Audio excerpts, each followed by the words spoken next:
कोई बात नहीं। देखो, जब समय आता है, जब संस्कार अच्छे आते हैं, तब अच्छा फल मिलने वाला होता है और कोई न कोई कारण बन जाता है। तो कुछ मत सोचो, ये आपके कर्मों का ही फल है इस रूप में। ठीक है, खुद ही तुमने कर्मों का सृजन किया और फल को प्राप्त किया। कारण भले ही मैं बन गया। कुछ मत सोचो, अभ्यास करते रहो, लगे रहो, आगे को बढ़ने का प्रयास करते रहो।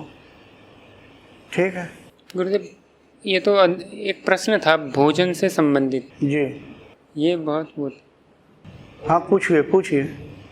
गुरुदेव, जैसे कभी दूध कहीं से लिया हमने, दूध आजकल तो वैसे शहद में ही था और शुद्धता है करके, अभी थोड़ा शरीर वो कमज़ोर, तो दूध, तो जैसे हमने किसी से दूध लिया तो उसमें भी उनका तमोगुण आएगा। अब कोई दे गया मंदिर में दूध, अच्छा, हाँ, तो तब भी तमोगुण आएगा। बात तमोगुण नहीं है, उसके संस्कार हाँ आ जाते हैं। उसको कैसे दूर करें? प्रकृति का नियम है भाई, कोई भी व्यक्ति दूध दे रहा होगा, जो लाया या तो खरीद के लाया या मान लो भैंस से निकाल के लाया, वो भी देख रहा आँखों के द्वारा। और आँखें कैसे देखती हैं?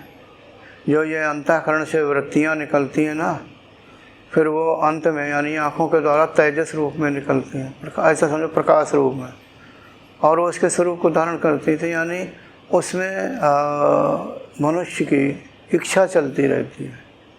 भैंस से निकाल रहा तो उसकी सोच बनी रहती है, आपको दूध देने आया तो वो भी सोच होती है और देख रहा है, समझ नहीं पाते, उसमें जाता है।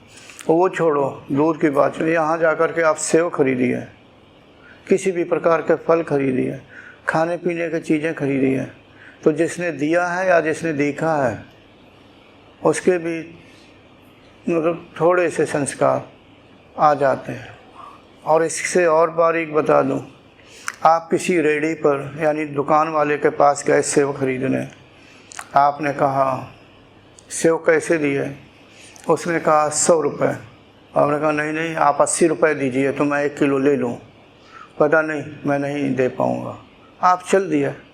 तो आपके आँखों के द्वारा संस्कार उस सेव के अंदर भर गए, क्योंकि आपने इच्छा की है कि मैं 80 रुपये का सेव खरीद लूँ, मगर दुकानदार ने नहीं दिया 80 रुपये और आप चल गए, आगे दुकान के लिए बढ़ गए। तो ऐसी अवस्था में भी आपकी इच्छा जो सेव खरीदने की या खाने की है, उसके अंदर विद्यमान हो गया। कोई भी चीज़ मार्केट से खरीदते हैं, कहीं से भी ग्रहण करते हैं, उसमें होता है अशुद्धता मिली होती है।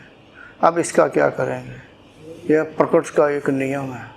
मैं ज़्यादा बारीकी पे नहीं जाता हूँ, इसीलिए प्रकृति ने एक ऐसी संरचना की है शरीर की, उसमें वलय होता है आसपास, जीवन रक्षक कवच भी कह देते हैं, गोल गोल वलय घूमता रहता है।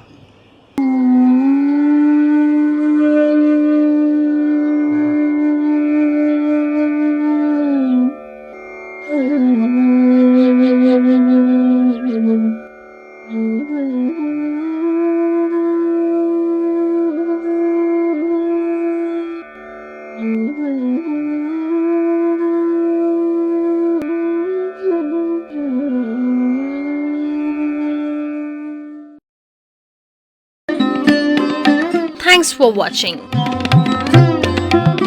Remember to like, comment and subscribe.